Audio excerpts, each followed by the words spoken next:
What's up, everybody? It's February 23rd, 2017. It's episode 87 of This Isn't Cereal in my bowl.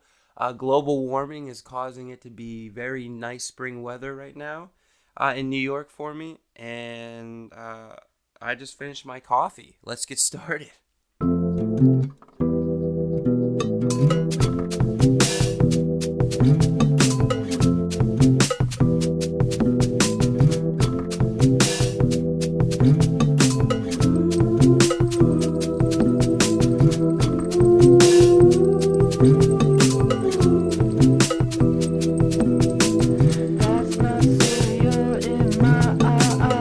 You know, I've been eating cereal a lot more lately. Cinnamon Toast Crunch. Well, the Trader Joe's brand. And this peanut butter stuff that's so hard, it cuts your gums. You know, speaking of gums, I've had this ulcer, this mouth ulcer, this canker sore, right at like where the webbing, like of my, like the lip of my lip and my gums meet, right in the front. Oh, it's been god awful, and I had it all weekend. It's finally going away now, but I had it all weekend and throughout the week, and it's made playing the trumpet rather difficult and whatnot. And I've been playing the trumpet a lot more since I've been incorporating it into Beach Moon. I believe last episode I talked about that I've joined a new band, Beach Moon, Peach Moon. Exciting things that way. Actually playing a show tomorrow at Muchmore's. It's a free dream pop shoegaze show over at Muchmore's, which I think is like in the Williamsburg area of Brooklyn. But last weekend, I need to get cymbals for this show, and for any show coming in the future, because there's a drummer law that you use your cymbals if you're going to use a backline kit. You use your cymbals and maybe your pedal and a snare drum, your own snare drum, which I got that. But anyway, so last week, I know I need to get these cymbals. My parents, they're like, it's kind of expensive to ship up, blah, blah, blah, blah, blah. I see that I'm opening on Friday, and I'm closing on Sunday, and I'm off on Saturday, and so's Laurel. And our buddy Josh, who lives in Jersey City, has a car, and is also from Butler. And I was like, yo, road trip?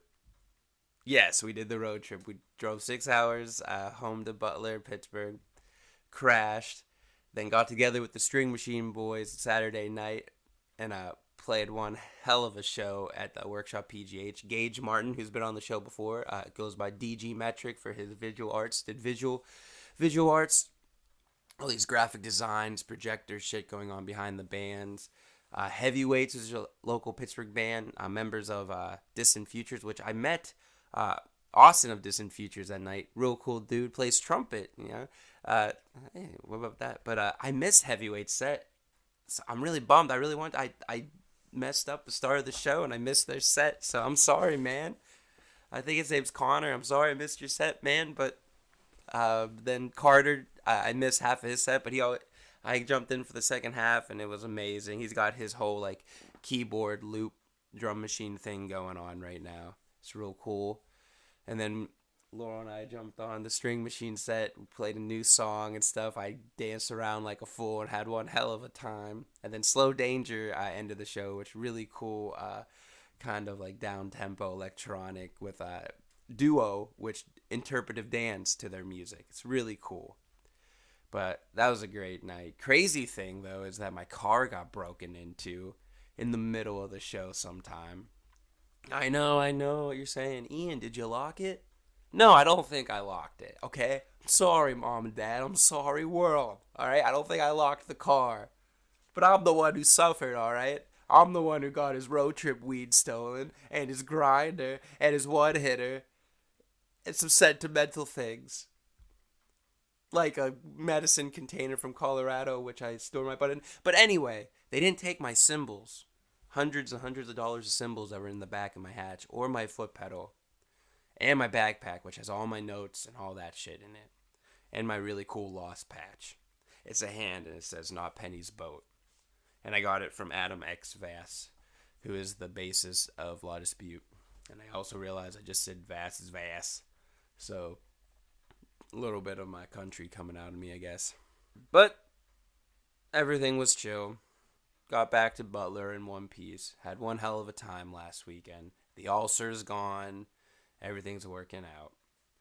But this weekend playing with Beach Moon. Tomorrow I'm playing with Beach Moon. And then the next week we're playing up in Syracuse for a house show. That'll be cool. And then a bunch more shows coming up in April, May, and whatnot. But yeah, since I've been doing all that stuff, I've been running around. I have not listened to much music this week. I'm not. I mean, I've been listening to music, but I've been listening to classic rock. I've been on the biggest Led Zeppelin kick. Uh, one, two, 1 through 4. Houses of the Holy. That's what I've been listening to, if I can be honest. And Achilles' Last Stand. Yeah, a lot of Zeppelin. I've been getting into Big Star.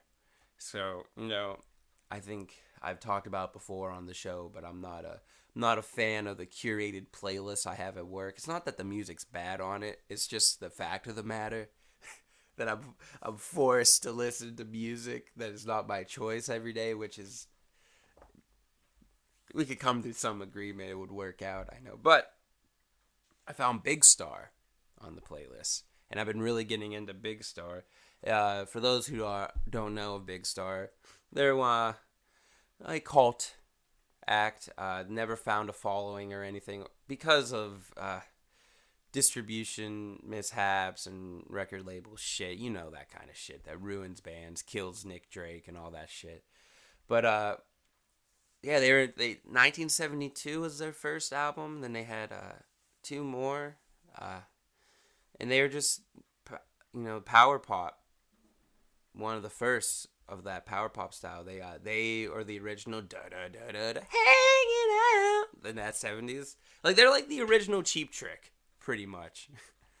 They're really cool. September Girls is, oh, killer song. Great for the weather we're having right now, for one. And it's just, I caught myself I'm just singing it all the way down 2nd Avenue to the F train last night. December boys got it bad. Thanks for dealing with my falsetto, everybody. But yeah, Big Star is really dope. But yeah, just a lot of classic rock. A coworker last night was actually turning me on to Cheap Trick. We were listening to Abudacan. So, man, I can't say words right today. Abudacan. Jeez. But yeah, just been a lot of classic rock, a lot of running around, a lot of writing my own stuff, and working on Beach Moon and doing the String Machine show, and not having enough sleep at all. And that also really sucked. It just sucked. And it would not go away. It's still there. Slightly, but it's still there. But, so I know I didn't get a chance to check out a lot of music, guys, and you're wondering, what the hell, Ian? We want to know what's up. We want to know what to listen to. Well, I have you there a little bit. I do. So, I attempted to listen to the new Jens Lekman, however the hell you say his name. And I really think I only like his second album, the one with the clouds on the cover. The new album's called Life Will See You Now, and I'm not into it. Maybe I'll listen to it again, and maybe I'll like it, or figure out something in the recording process or something, or in the lyrics that hit home for me. But right now, I'm just not digging it. But it's not bad. I'm just not digging it. Very poppy. Poppy that's, goes through the whole spectrum of music, and a lot of different styles in his music. So there is something for everyone there, but I'm not digging it right now. His voice sometimes just loses me. I've been really trying to get through the Sun Kil Moon album. Common as the Light of the Red Valleys of Blood and shit. I don't know. That's not the full name, but it's a 2-hour long album. And I remember when I first saw how long it was a few days ago, I text Matt and I go, dude, Marcus Selleck would write a fucking 2-hour long album. With 16 tracks. And it's all stream of consciousness. And it's all in that, talking, almost rapping. There's, hip-hop influences on this album. So I'm still working through it, and I'm not convinced I love it. But I really like it.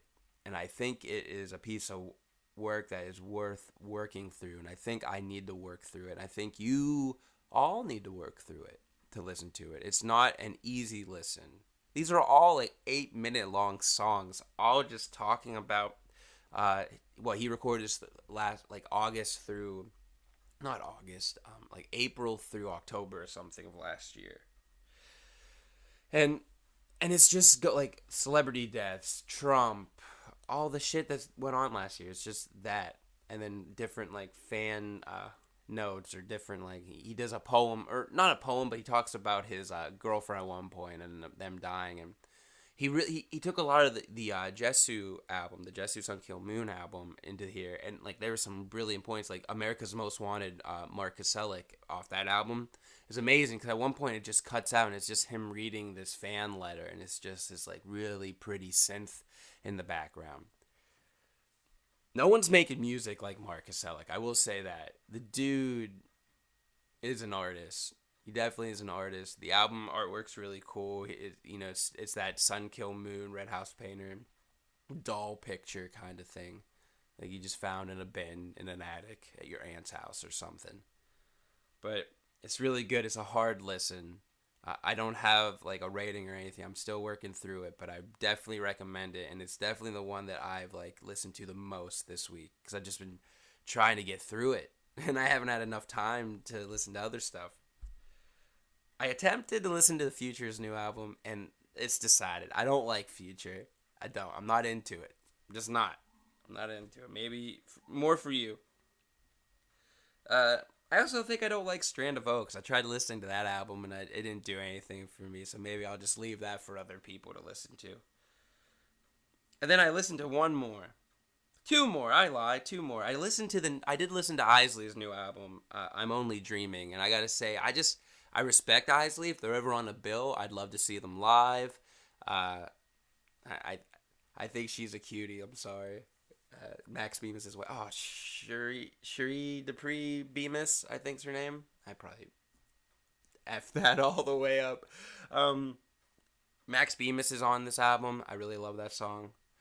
Uh, Anthony Green's on it, but Lord and I we weren't really digging his verse or that song in general. But it's just Isley's a kind of pop that I'm just not exactly into. It's not something I want to listen to all the time, but it's a solid album, and there's a place for it. It's got that like tooth and nail vibe. And then I checked out Jonwayne, rap album too.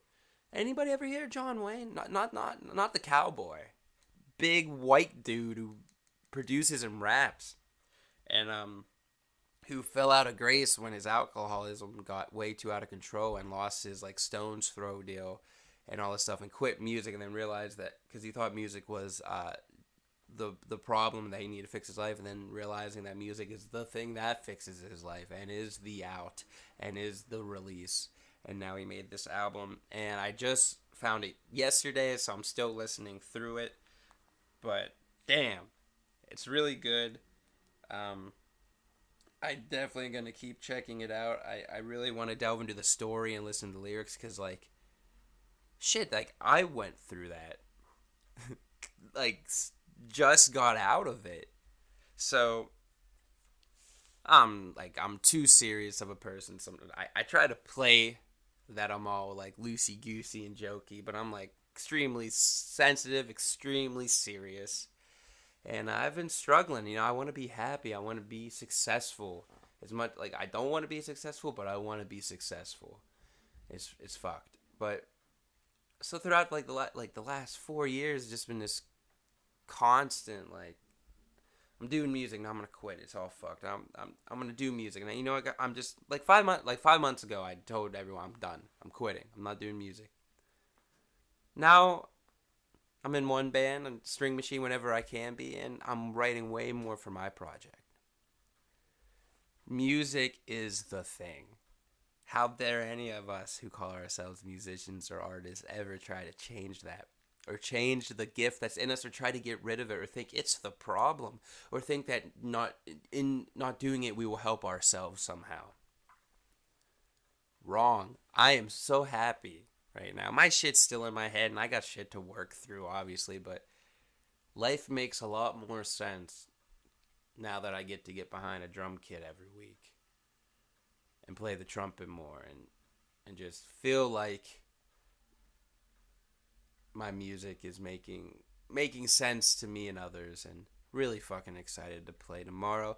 Last week was so much fun. String Machine is just like the biggest emotional release that I can have as a human being is playing in that band. I just beat on shit and blow really loud. That's what I do in String Machine. It's a lot of fun. And I get to kiss my girlfriend on the forehead in between songs. Because I don't understand PDA. But no, the Jonwayne album, I'm really excited to listen to more.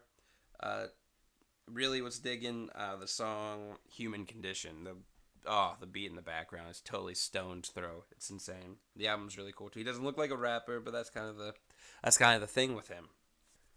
Well, that's all the new music. I'm trying to think any news or anything that's come out.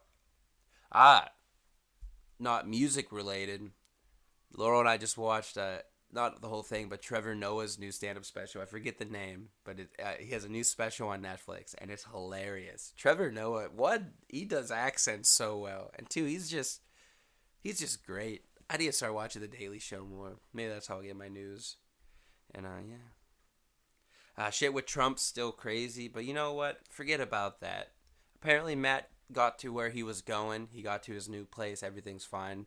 So to celebrate him and to celebrate Anberlin Cities, which turned 10 years 4 days ago, here's a conversation between me and Matt about that album.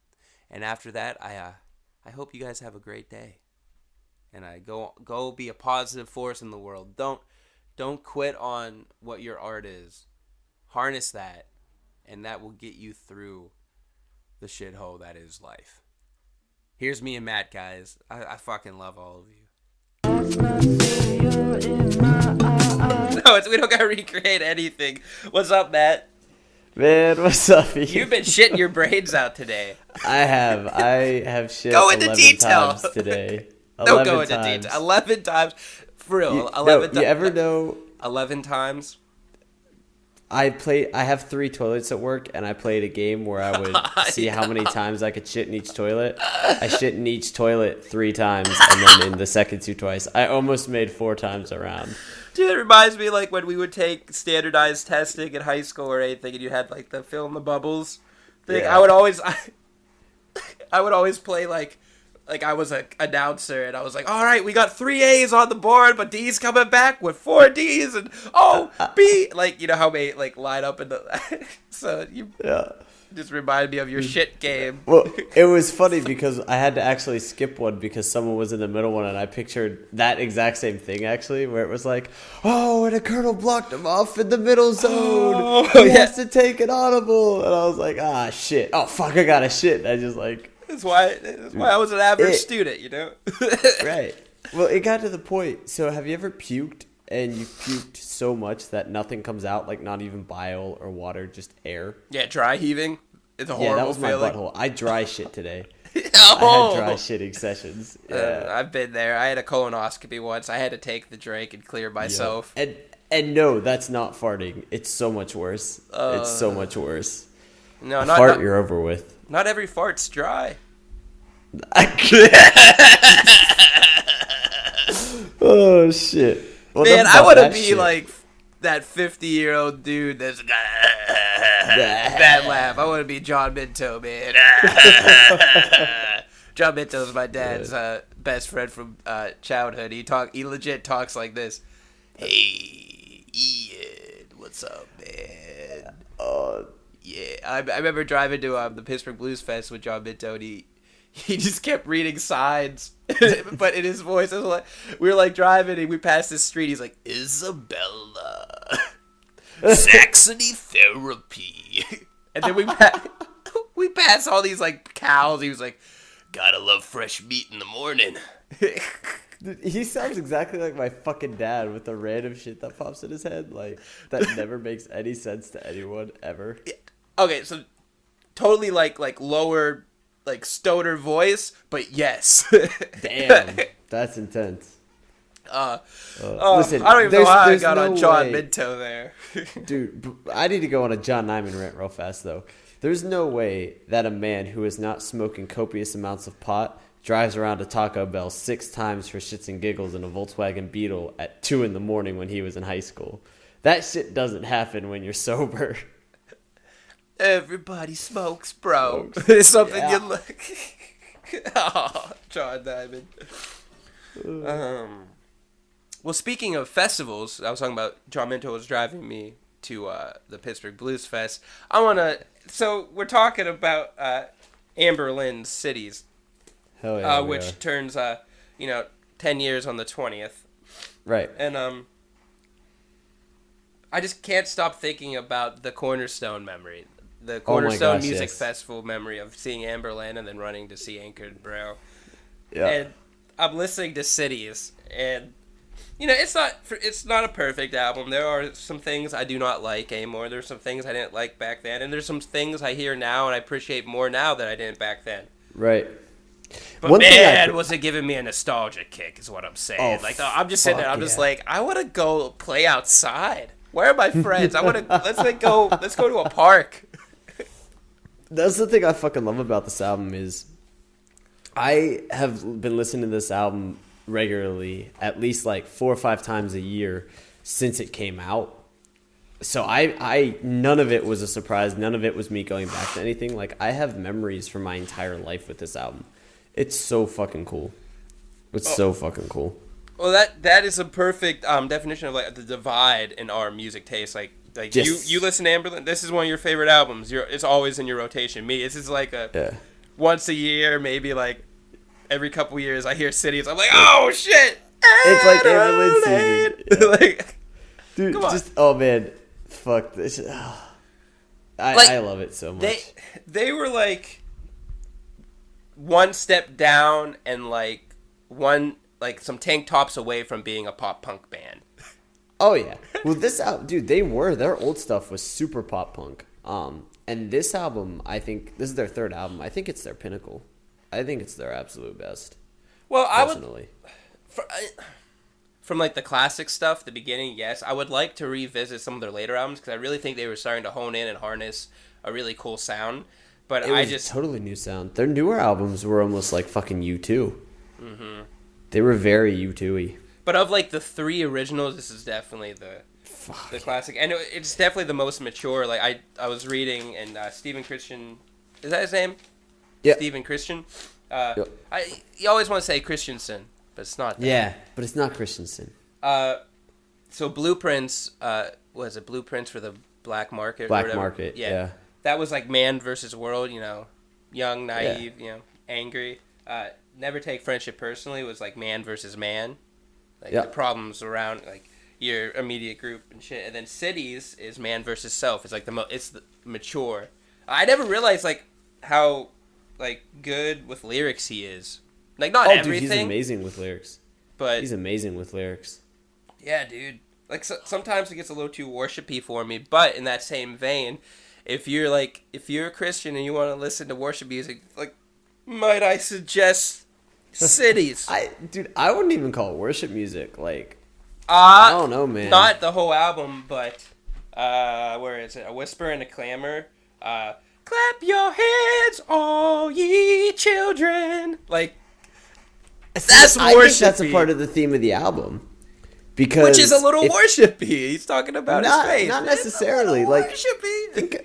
Think about it, though. Like, the entire album does have references to children and stuff like that. And the last song is, like, naming all these kids by name. And it brings out, like, a fucking...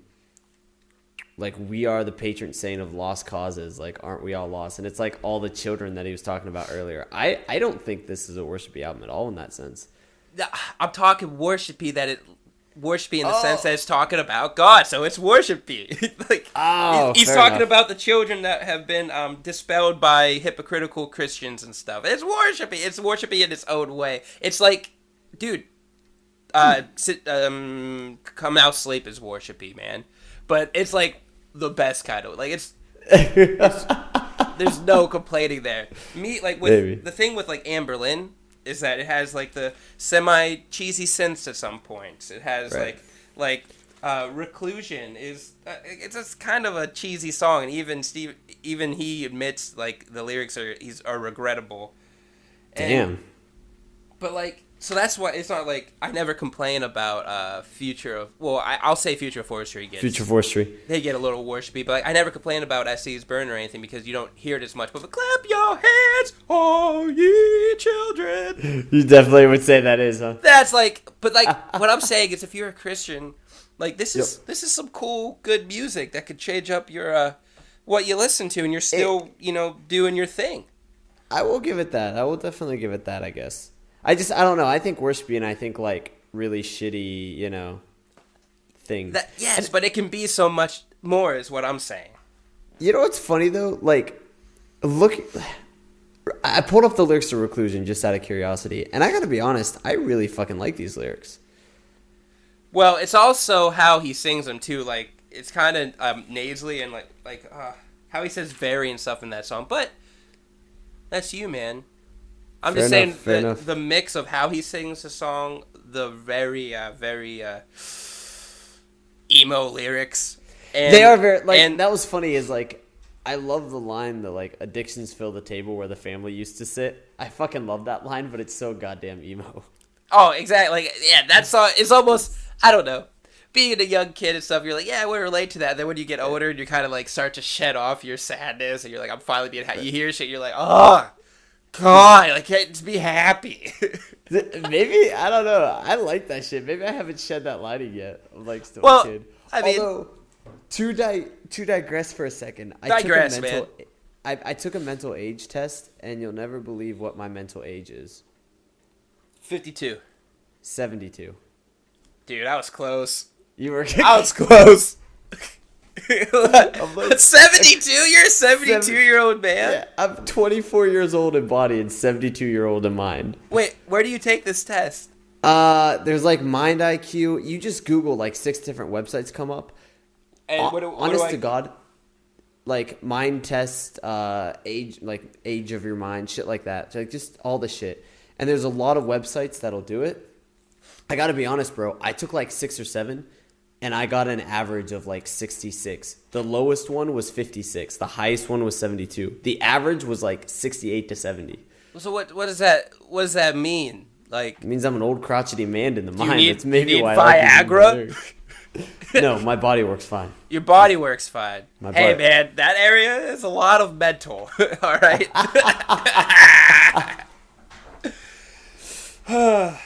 So, what's your favorite song off of this album?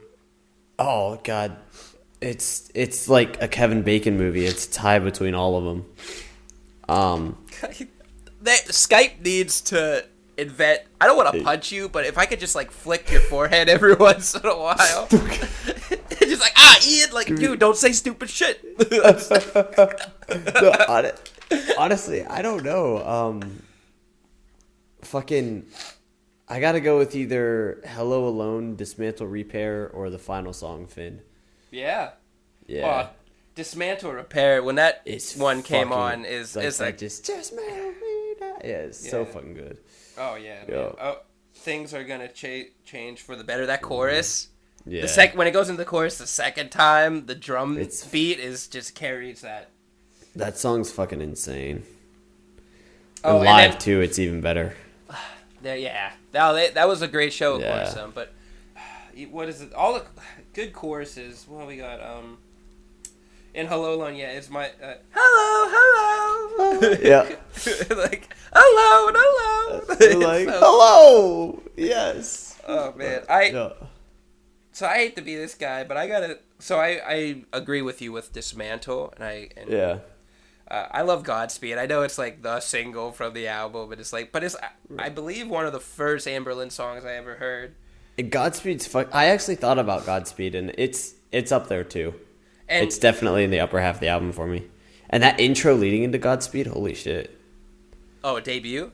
Yeah, it's a great album. I mean, I don't agree with everything it did. Like I don't really like A Whisper and a Clamor. Reclusion's okay.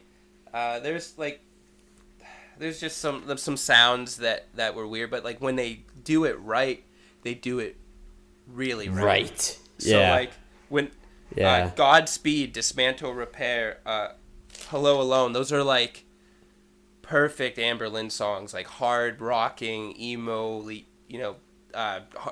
driven songs. Just driven songs, yeah. And then you get the Unwinding Cable Car and Inevitable, and you're like, Yep. nah, these are like, they got a really cool acoustic vibe. Like Yeah. Inevitable, like the instrument. Aaron Sprinkle, man, he's insane. The one thing I love about this album too is it really has the vibe of like ambient music, but I noticed a lot of the songs don't have really any reverb at all. Mm-hmm. And it's really fucking intense. It's an intense listen. Yeah. How can you tell there's no reverb? I'll have to re-listen. That's a very astute. Listen to certain parts. Like a good example is Adelaide doesn't have a lot of reverb. Inevitable doesn't really have a lot of reverb. It just has multiple guitars that sound like reverb. Godspeed at certain points doesn't have reverb. Some parts that you think's reverb is synth. It's pretty fascinating to re-listen to. Reverb's only in maybe half of the album. At least heavy reverb. All right. I thought it was interesting. I found that Godspeed, the line they lied when they said that the good die young. Right. This is about like the rock star glamorous lifestyle and how like it's like they all die at 27. What are you worshiping that for? Exactly, yeah. And how like, say what you want about Anberlin and Christian rock and all that stuff, like, but these it's true. dudes could rock hard and they don't have to do any of that stuff. I mean, you take away the synth and like some of the sonic textures, and you just put just a regular distortion on the guitars, and you throw this back in the day. Like, this is a rock album.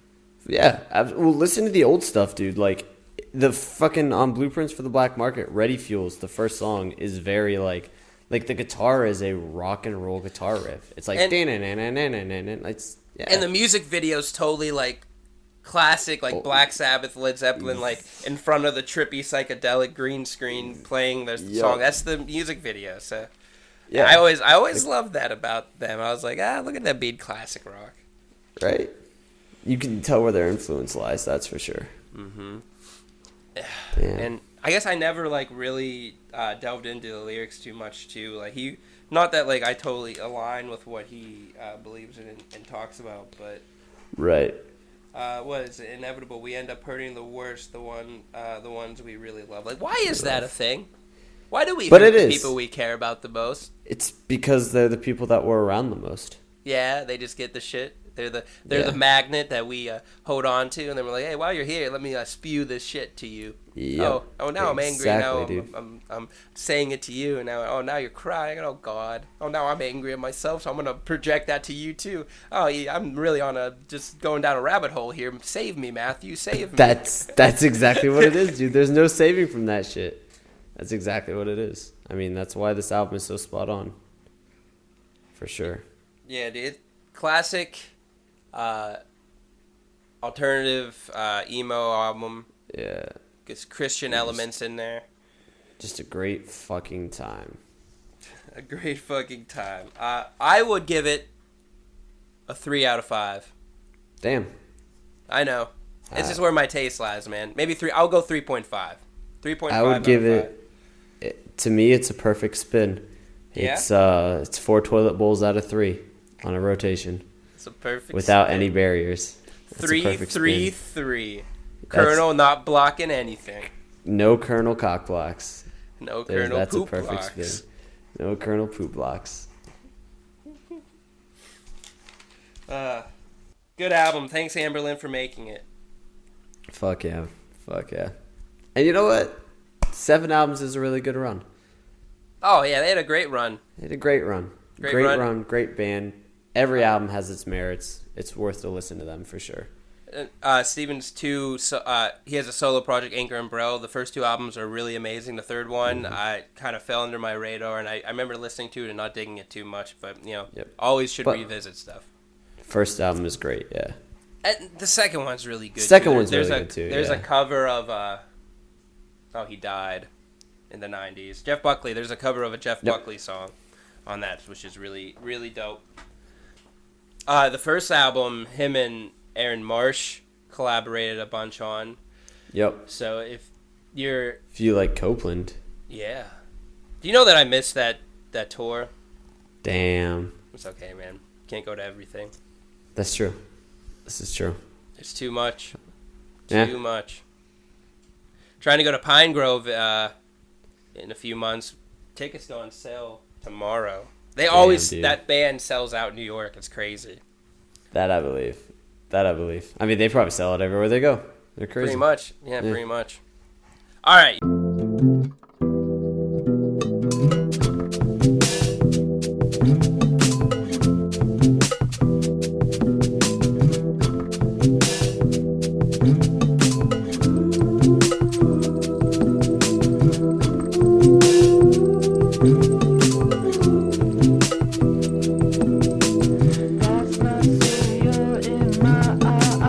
Ugh.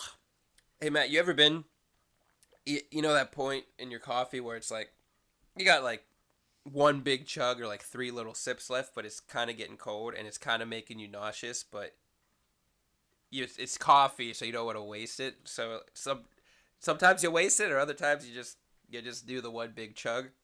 I'm going to do the one big chug right now.